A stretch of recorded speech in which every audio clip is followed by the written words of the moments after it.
নমস্কার বন্ধুরা, আবারও একটি নতুন ভিডিও নিয়ে আমি বৃষ্টি চলে এলাম আপনাদের মাঝে।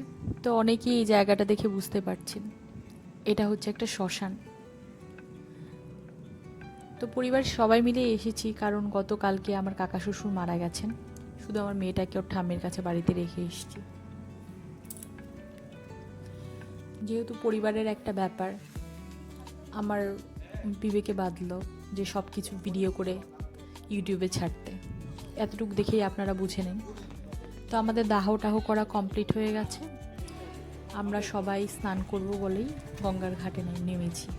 ওই পাশটাতে ছেলেরা স্নান করলো, আর এই পাশটাতে আমরা মেয়েরা, আমিও স্নান করেছিলাম, মেয়েরা সবাই মিলে, আমার ননদরা আছে, সবাই মিলে স্নান করব।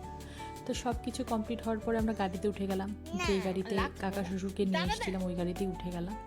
তো মেয়ে ঘুম থেকে উঠে দেখেছে মা চলে এসছে, একটু আনন্দে ধরে না, অনেকক্ষণ দেখেনি। সে দুপুর 2টো থেকে রাত 8টা পর্যন্ত ছিলাম না ওর কাছে। যাই হোক, এটা হচ্ছে পরের দিন সকালে, মানে ভোটের দিন। বারাসাতে আজকে ভোটের দিন। এত ঝড় উঠেছে, তো ওই পাশের গাছটা থেকে টুপ করে আম পড়ছে। আমি না নিজেকে আর সামলাতে পারলাম না। তো আমি ছাদে উঠে গেলাম, দেখি একটা লোক আম কুড়োচ্ছে। আমি লোকটাকে বললাম, বলে দেখি দেয় কি না, যে দাদা আমাকে কটা আম দেবেন। বলার সঙ্গে সঙ্গে উনি 3টে আম আমাকে ছুঁড়ে মারলো। বলল দিদি আর লাগবে? আমি বললাম না।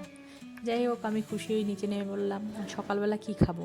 প্রায় 18 দিনের মতো আমাদের নিরামিষ খেতে হবে, মৎস্যমুখী না হওয়া পর্যন্ত। তো সকালে গুড় দিয়ে ছাতু দিয়ে মেখেছি, এখানে চিড়ে ভিজিয়েছিলাম, মেয়েকে দিলাম, বরকে দিলাম। আমি চিড়েটা অতটা প্রেফার করি না, যদিও ওখানে একটুখানি মুড়ি নিয়ে নিব, হয়ে যাবে। যাই হোক,